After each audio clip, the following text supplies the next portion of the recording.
Welcome to the Rise Above Show, presented by RoofCON.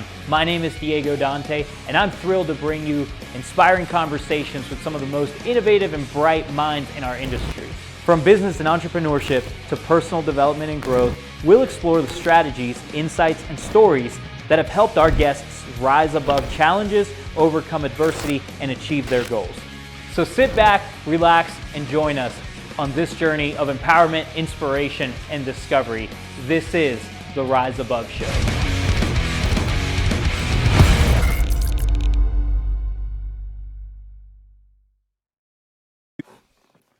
Welcome to the Rise Above Show, presented by RoofCON. My name is Dante, and I am here with my new friend, Spence. How you doing, man? Good, man. How are you doing? Good.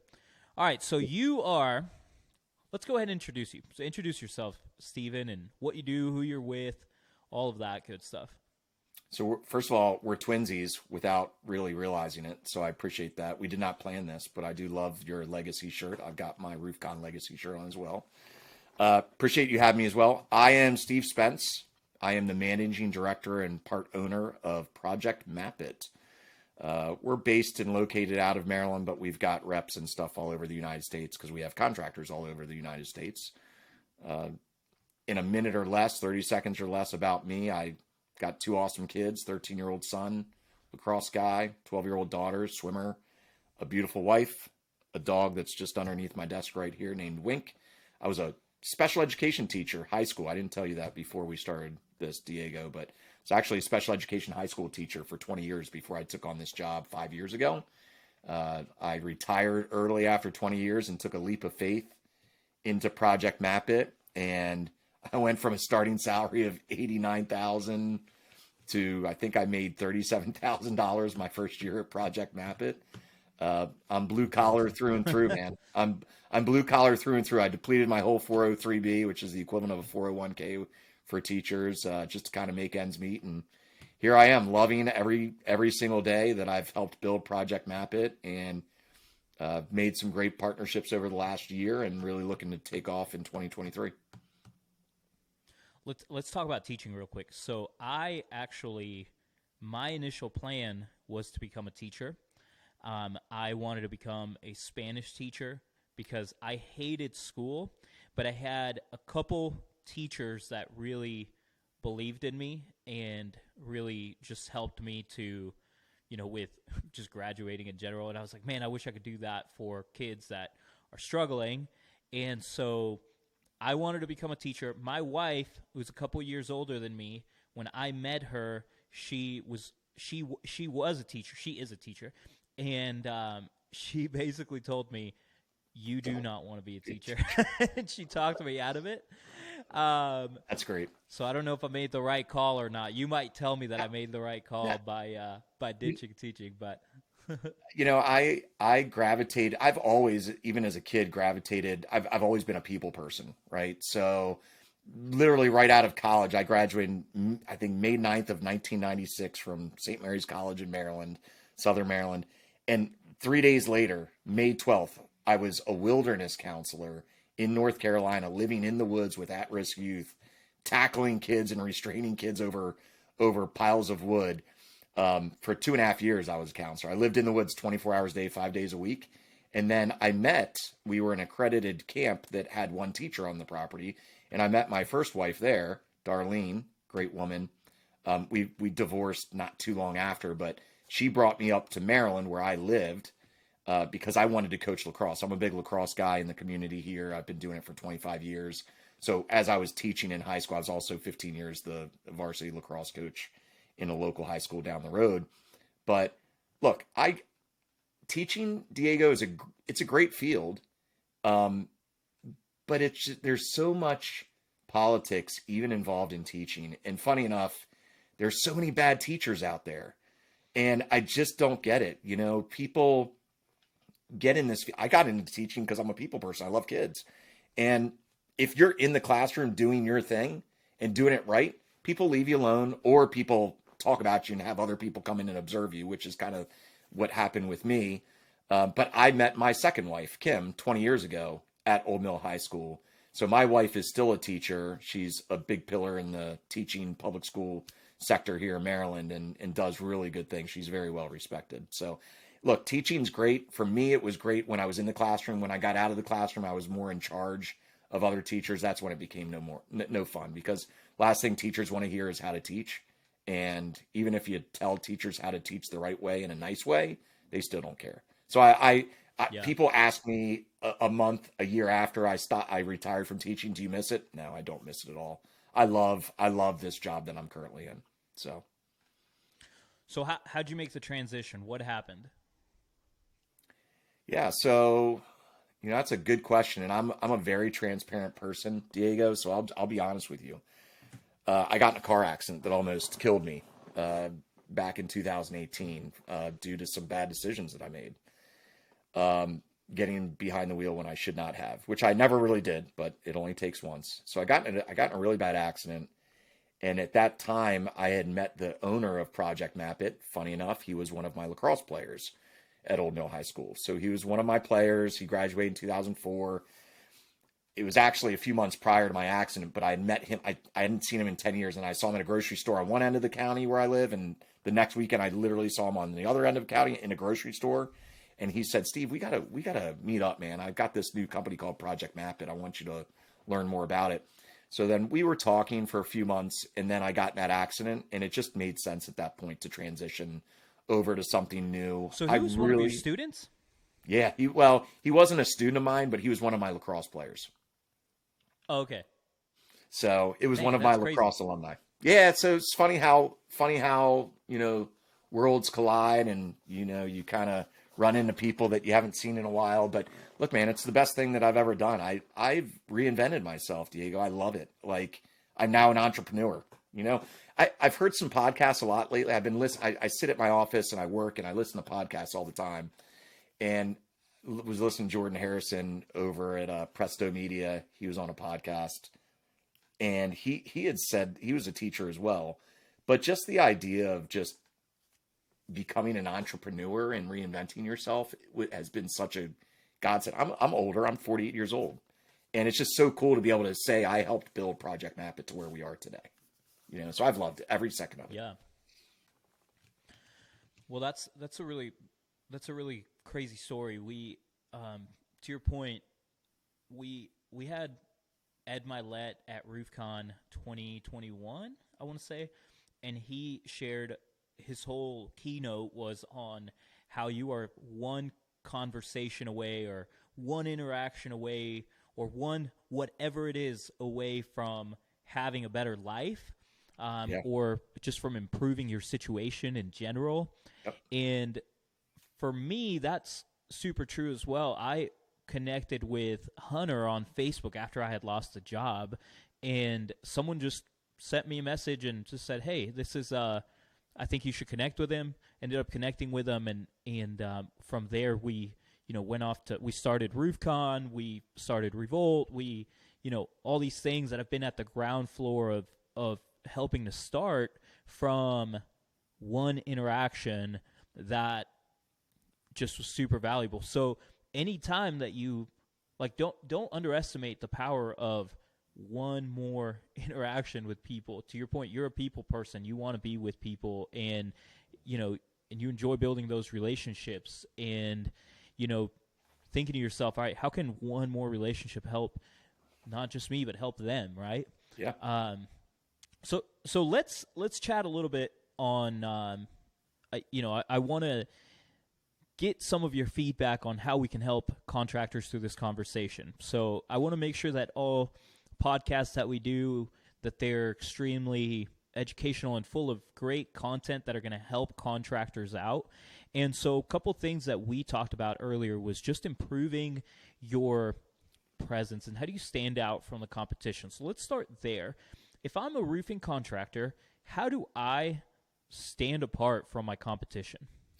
Yeah. I mean, so even just in the 5 short years I've been doing this, Diego, I've seen a shift a little bit towards, not even a little bit, I've seen a shift towards, utilizing technology to stand out over your competition. And I talk to, as I'm sure you all do over at roofing.com and stuff, RoofCon for sure.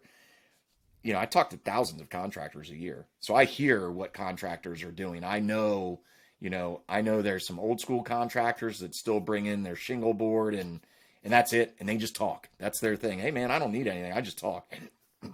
Excuse me. Truth is, you really do need to have a good tech stack in order to stand out over your competition for multiple reasons. A lot of family owned and operated roofing companies or contracting companies, they're starting to be taken over by their children.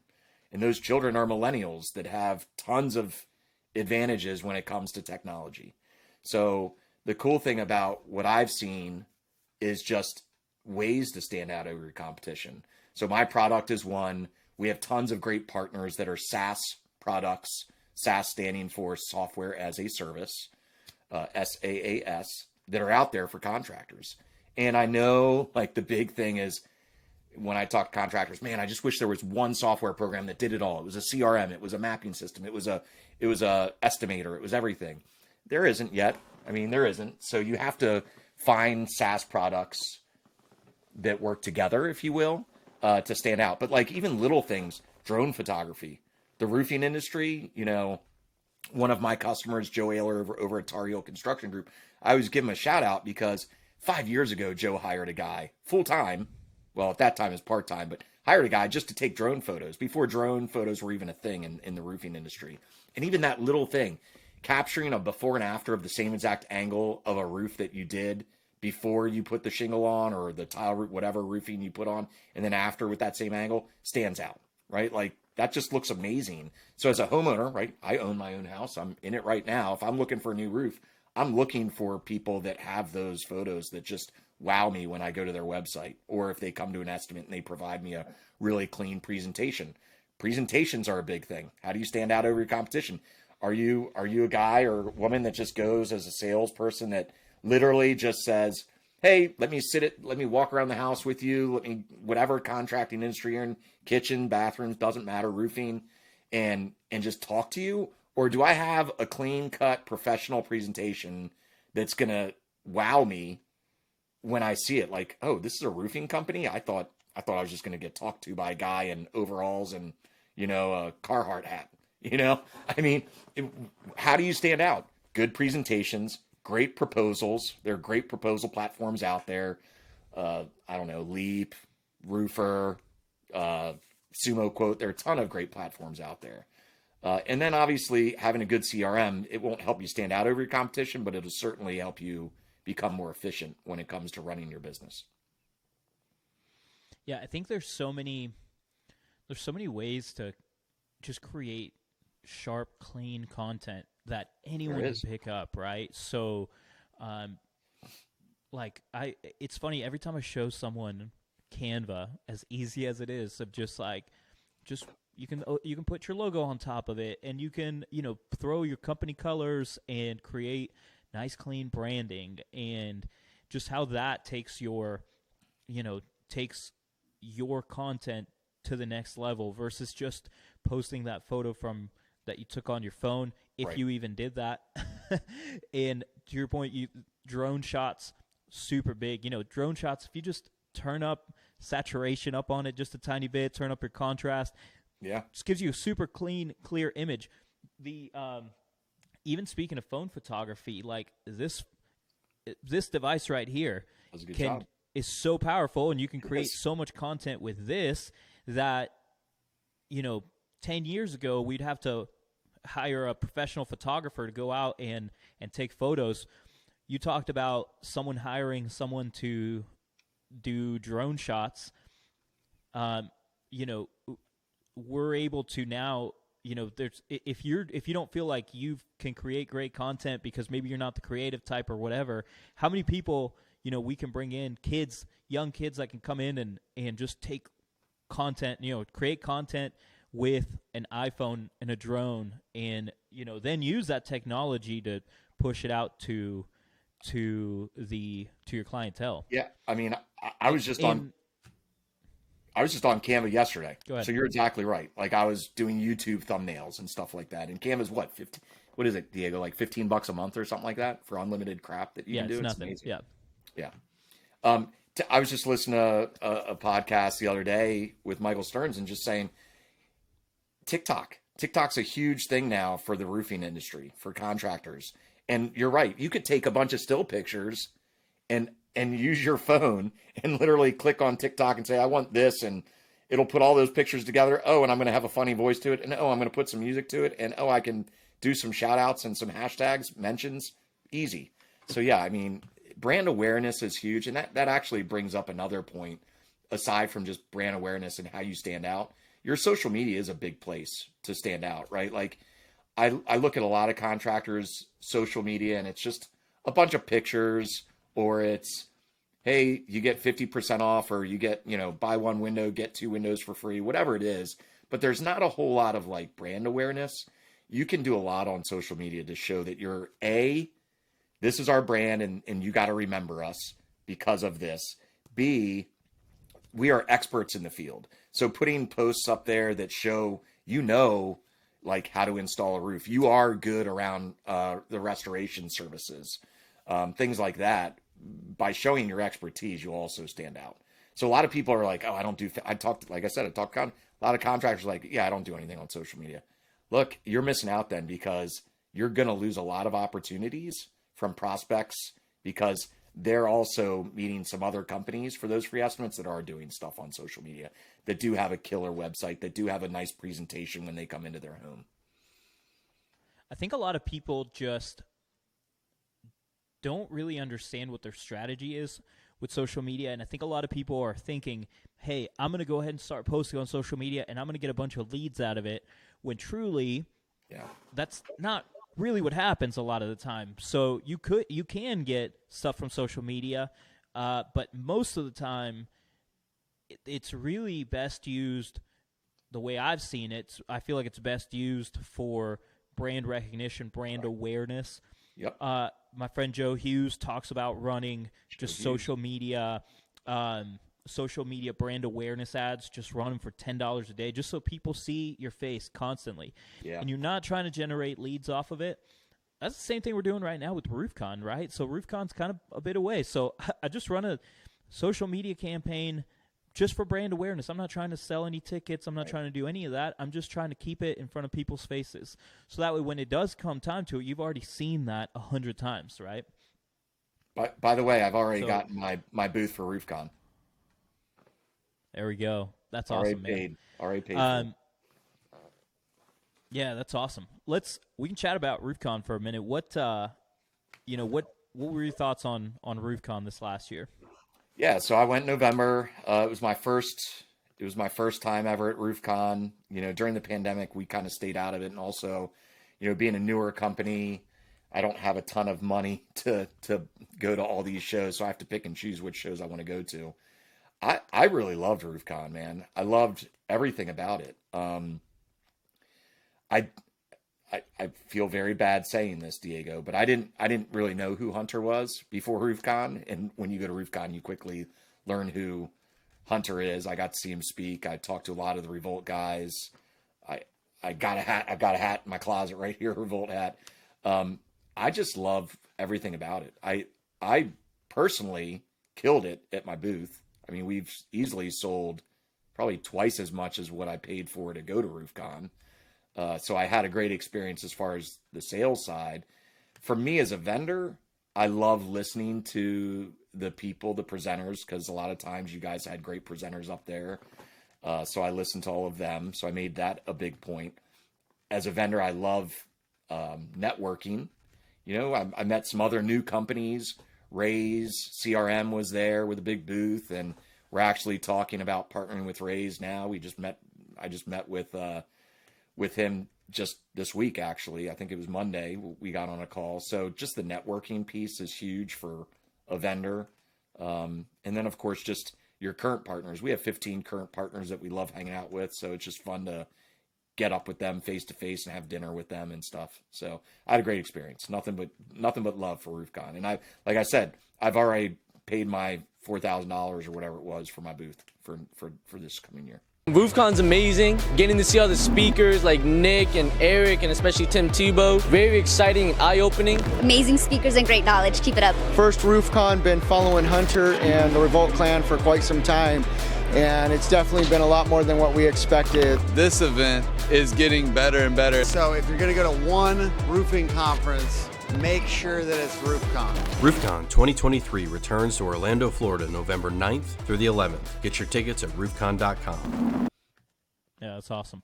We're excited to have you, man. And I want to let's touch a little bit. Let's kind of go back a little bit, and I want to talk about a couple of the things that people can do to continue to raise their brand awareness. So one big thing, reviews, right? Reviews. How important is it to get reviews, and how can you use those reviews after you get them to be able to showcase your professionalism? Yeah, I mean, reviews are very important. It's like one of the main things that helps drive your ranking, getting a good Google review for search engine optimization and stuff like that. Not only does it tell a story about how your past customers feel about you, which is always important, right? Everybody's going to Google to read your Google reviews, right? And Google's not, it's the most important one. It's the most important review. But there are other review platforms out there that people can leave reviews on. But reviews in general are super important. The written testimonials alone help drive search engine optimization. So somebody could go to Google and leave you a 5-star review, but not write a testimonial. Well, that's not going to really help you as much. It's really the written components. Those people always call them the search engine bots or the search engine spiders that crawl your data and stuff like that. You want reviews in order to crawl that data, that written testimonial. And look, I talk to contractors and they say, sometimes I hear them say, well, everything's word of mouth. Everything's referral based. I was reading an article. I was listening to something. I can't remember, but it stood out. There was an aha moment for me. And that aha moment was, look, the new word of mouth, the new referrals, they are reviews. That is the word of mouth now, because everybody can go right to their phone in seconds and Google your company's name, and they want to see that you have Google reviews. And, there's a bunch of stats out there. I can't quote them, but it's, I know, one on my sales deck for my own company, because we talk about the importance of reviews, is if you have good reviews, people will spend, I think it's 31%, they'll have no problem spending 31% more for your services than if you didn't have good reviews. So there are a lot of stats out there that prove that reviews are important, probably one of the most important. And then you asked after, like how people use reviews after, showcasing how do you use reviews to showcase your professionalism? Yeah, I mean, get it out in front of people. Some people post it on their Facebook accounts or their TikToks, hey, love our new review from our happy homeowner. That's always good. Making sure they're on your website is always good. My platform can house Google and Facebook reviews. So again, so visuals, right? We talked about me being a teacher for 20 years. One of the biggest things is most kids these days are visual learners. There are a bunch of different types of learners, right? There's the abstract learner. That's the super smart person that can just listen and take it all in and not need anything else. There's the kinesthetic learner that, you need to be moving and learning at the same time, or touching and feeling whatever it is to learn that math equation. And then there's the visual learner, which most people fall in. And a review will help you remember, right? Like they say, when you present something visually, so think about this as a contractor. So this is something real important. I think that's really important to me. My product is a visual product, but there are lots of visual products out there. So as a contractor, you want the homeowner that you just went to give an in-home inspection or in-home presentation to, or maybe it's an online presentation, whatever. You want to provide visuals, because those visuals, when you provide a visual, the homeowner will retain 80% of it. So if you're that contractor that goes in with no visuals, no presentation, you just talk. Well, when you just talk verbally, people will retain 10% of that information. That's a huge stat right there. Think about that, Diego. If you're a contractor that goes and just talks about your services, that homeowner is going to retain 10% because it was verbal. But if you go in there and have a visual presentation for that homeowner, they will retain 80% of what you're going over. I mean, that's 70% difference. And we're talking about how you're going to stand out over your competition, how you're going to be remembered by that homeowner. Because again, I don't know the exact stat, but usually when you're a contractor going to provide an in-home sales appointment, you're competing against two other contractors providing that homeowner the same presentation. So how are you going to stand out? How are you going to be remembered? Visuals. So reviews, those are visuals. Put them in your presentation. Hey, here's some reviews. And then one other thing. See, you got me started. So I'll stop because we were just talking about reviews. But I did have one other thing on how to stand out. I learned this from my partners over at Engage. They said this, and it was again an aha moment. Can I take 30 seconds to explain what they offered? Okay, Go for it. so they said before you even go out to the appointment, so let's just call Jennifer the sales rep that's going to go out for an in-home sales presentation.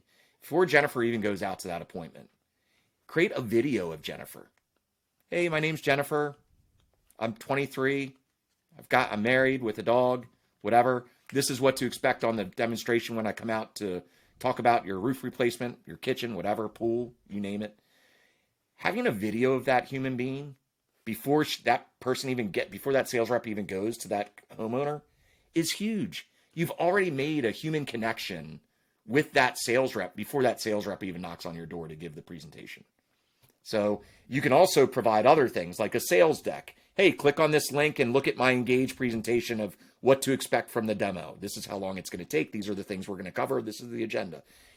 Those two things, a video of that sales rep and maybe a smaller condensed version of what that homeowner can expect when when Jennifer goes out to that house. Huge. Pre-appointments are huge. That's really good. What should you do if you have a 1-star review? I feel like this is I focus so much. I ran a roofing company. I focused so much on making sure I wanted to get to 100 5-star reviews, right? Yeah. And I got to like 50, I want to say, and then I get a 1-star review, and the lady was upset that we would not cover her deductible, and she thought that the way to deal with it was to go put a 1-star review up, right? So this happens a lot. How do you deal with it? What's the best way to showcase your professionalism when you get a 1-star review?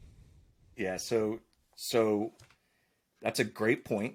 I had, just so you know, so I was in the same boat as you, Diego. I think I had, for Project Map It, we had 60 5-star reviews. I'm like, this is awesome.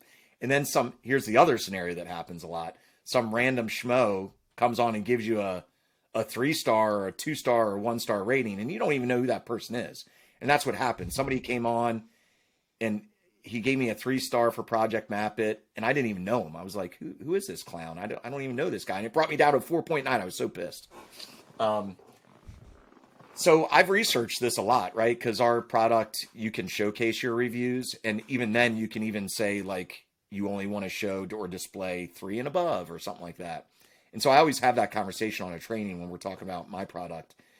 And there's lots of literature out there, Diego, that says, leave it up there, man. Like, don't try to take it down. Some people try to take a Google review down. That's like near impossible because Google, there's no one to talk to at Google.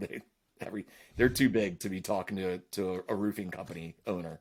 So you're probably not going to get the Google review down. So what do you do? So yeah, you've already kind of alluded to it. The most professional way is just to respond to that homeowner and say, Mrs. Smith, I'm sorry you feel that way. We'll give you a call in a couple days, or we'll give you a call today to try to make sure that you're taken care of moving forward. We do appreciate you letting us come work on your home. So you kind of kill them with kindness.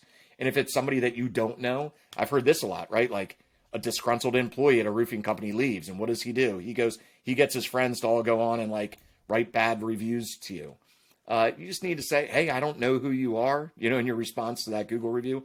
I'm not sure who you are. I'm more than happy to work through any issues that you had with a roofing company. We didn't do your job, but we can certainly help you fix the problem. So things like that. But when you ask about displaying the reviews, it's not horrible to showcase that you got a 1-star review.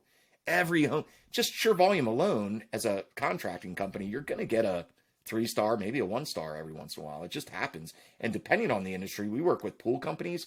Diego, pool companies, they sub out so much of their work for new construction that they almost are always getting bad reviews because their subs are not doing exactly a perfect job in the homeowner's eyes. So that's my answer. All right. We've gotten to the point of the interview where I get to ask you some rapid fire questions, okay? So, because at the time that we're recording this, we have not yet aired any episodes from season 2, you don't know what these questions are, and it makes it all that more exciting for me. So, rapid fire question number 1. What was a big bottleneck at the beginning of when you started your business or when you joined the business, and how were you able to rise above from that bottleneck? I mean, for us, the bottleneck, honestly, as a brand new company, was just getting leads. Like, we had a really hard time getting leads, and we didn't have the money to leads ourselves. So to get through that, I'll give a shout out to USLBM. They're a parent company of like 50 different supply companies throughout the US. And we were about to close our doors, Diego. And I got a call from John Grzinski. He used to work at GF and said, "Hey, Steve, I remember you as a vendor over at GF. We'd like to have you as a vendor at USLBM." And they literally saved us. I mean, they saved. John is the reason why I made a whopping $3,000 a month, because right away they were able to get some subscriptions. So partnerships and networking is huge, right? Going to RoofCon and meeting new partners, and going to different trade shows and meet new partners. And then you get these great partners who introduce you to other great partners. So yeah, just getting a good network of partnerships is kind of what helped us get out of that bottleneck of not getting leads. We close leads. We close about 60-70% of any demo that we provide. We just need to get in front of people. So that was the bottleneck. All right. My next rapid fire question is, what was the last book that you read? Putting you on the spot. The last book I read, so I've got Getting Things Done by David Allen. Kind of a boring book, to be honest with you. Sorry, David, but I learned some. Just about, how to get things done and how to become more efficient as an entrepreneur. And I'm not doing this purposefully. You mentioned, I didn't know who Hunter was before I came to RoofCon. And I'm sorry, Hunter. I hope you're not mad at me for that. I now know who you are, and I absolutely love everything about you and what you do. And so when I learned that he had a book, I'm not going to lie, this is the book I'm currently reading. Make it count. Talking about your legacy and stuff. I mean, it's really, it gets me choked up almost every time I read it. So I am reading that. It's a good one. Shout out to Hunter. Yeah. All right. If you had $1 billion exit tomorrow, what would you be doing the following day? $1 billion with a B. That's a loaded question. I'd be working, actually. If I'm going to be totally honest with you, I'd be up at 4 or 5 o'clock like I am every day, and I'd be working. Maybe I'd wake up at 6 or 7 o'clock because I had a couple celebratory drinks with my wife, but I'd be working. I said at the beginning, I'm blue collar, man, through and through. I grew up blue collar. I'm still blue collar. I'm an older guy. I feel like some of us older guys, mid 40s and above, we have, not that the younger generation doesn't have a hard work ethic, but I just grew up with a hard work ethic. So I'd be working. Hey, listen, all power to you. I love asking that question because every single person has said the same thing. Have they? Including I think the youngest person I've interviewed, he said he had just turned 30. So yeah, it's interesting. I've had to think about that one myself. Like, what would I be doing? Because I feel like I'm the one that would say I'd be in the Bahamas the next day. But that would only last like a week, right? So yeah, because after that I'd be back working. But I feel like I would need an obligatory vacation after that. Vacation. That's fair. I like your honesty. Yeah. I'd work. And my last, I'd work, Diego, and then I would go probably to Costa Rica because I love Costa Rica. Or Africa has always been a trip I've wanted to do with my children. Sorry, what's your last question? My last question is, what is one piece of advice that you would give to someone that's just starting out in business? Look, I think I have some good advice here. There are two things. One is, there are probably multiple things. One is not to give up. When the going gets tough, you just got to grind. You got to dig deep. You got to figure out solutions to some of those bottlenecks that you were talking about earlier, Diego, and know that it's not going to be easy. We're at a point now at Project Map It where we're getting growth pains, right? Which is a good thing. But it's like, okay, when do I hire the next person to help me? Because I've got a ton on my plate. I think the number one thing is to have good integrity and transparency with your customers and the people that you work with. That's your employees, that's the partners that you build, and the customers, since we're B2B, the contractors that we work with. I was taught early on that sometimes embellishing how big Project Map It was is how it should be, and I never agreed with that. And I'll just keep it at that. I won't tell you who told me that or anything like that. I was not the owner or one of the owners when I started. But in 2020, I became an owner because of my hard work and because of my integrity and because of my transparency. So I think, look, if you're a small company, own it. I'm a small company that's about to blow up, right? We're still a small company right now, but 2023, instead of, unilaterally just growing on a straight line, I'm going to get that hockey stick, I think, this year. And it's because I truly believe, I think it's because of the great partnerships and relationships that I've built with people. So integrity and transparency with employees, your customers that you work with, and the partners that you also work with is the key to growth, I think. That's great advice, man. Well, you haven't chosen a booth number yet at RoofCON because we haven't extended that out yet. We'll have that to you soon. But man, if people want to connect with you, go see Steven at RoofCON. He's going to be there with Project Map It. But in the meantime, if someone wants to connect with you, where do they go? You could call me. I can give my phone number out. I don't know if that's allowed on a podcast. ProjectMapIt.com is a place that you can go to. The phone number goes directly to me. I think it's somewhere on our website, either at the footer or that, or you could email me at sspence@projectmapit.com, SSPENCE. Would love to chat, whether that's just talking about business or talking about our product or anything in between. So projectmapit.com, probably the website. If you scroll down, there's like a little walkthrough button that you can schedule a demo to. Right on. Well, I appreciate you coming on the show today.